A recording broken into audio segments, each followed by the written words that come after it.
আজকে 20 জুন। আজকে সবাই জানেন আজকের দিনটা আমাদের পশ্চিমবঙ্গবাসীর জন্য খুবই একটা সুন্দরতম দিন। কারণ আজকে পশ্চিমবঙ্গ দিবস। আজকের দিনেই এই পশ্চিমবঙ্গ ভারতের অন্তর্ভুক্ত হয়েছিল। এবার বলবেন যে পশ্চিমবঙ্গ আবার ভারতের অন্তর্ভুক্ত? হ্যাঁ, একজনের নেতৃত্বেই হয়েছিল, সেটা শ্যামাপ্রসাদ মুখার্জি। আমাদের 1947 সালে যখন ভারতবর্ষ স্বাধীন হয়, তখন মুসলিম লীগের নেতৃত্বে এক সম্প্রদায়ের মানুষ তারা ভারতে থাকতে চায়নি।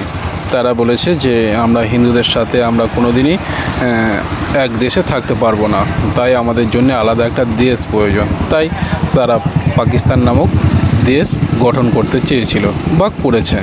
সেখান থেকে এই বাংলাটা পাকিস্তানের অন্তর্ভুক্ত হয়ে যাচ্ছিল।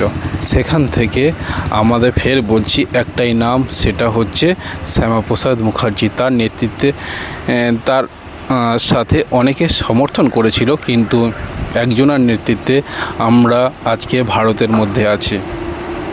বাংলাদেশের মধ্যে থাকলে তোমরা ভালোভাবেই জানো যে কি পরিণতি আমাদের আজকে হতো। চোখের জল আর থাকতো না, কাঁটা তার পেরিয়ে আমাদের সেই ভারতের মধ্যে ঢুকতে হতো। আর ভারতের মানুষ তখন আমাদেরকেই বলতো যে বাঙাল। কথাটা তিতো হলেও সত্য। তা সে যাই হোক, আজকের দিনটা 1947 সালে 20 জুন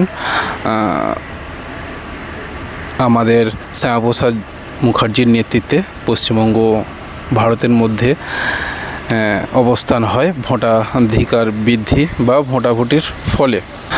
ধন্যবাদ জানাই সেই সমস্ত মানুষরা, সেই সমস্ত মহাপুরুষরা যারা হিন্দু বাঙালিকে একটা সেফ জোন দিয়েছিল বা ভারতবর্ষের মধ্যে রাখতে বদ্ধপরিকর হয়েছিল। ধন্যবাদ জানাই শ্যামাপ্রসাদ মুখার্জিকে, ধন্যবাদ জানাই তার সহকর্মীদেরকে। ধন্যবাদ সবাইকে। জয় হিন্দ, ভালো থাকবে সবাই। এবং এই ইতিহাস পশ্চিমবঙ্গবাসীর জানা উচিত এবং আপনাদের ছেলেদেরকে, আপনাদের পরিবারের সকলকে জানানো উচিত। তার কারণ আমাদের ইতিহাস ভুলে গেলে চলবে না, এটাই বাস্তব সত্য। ধন্যবাদ সবাইকে।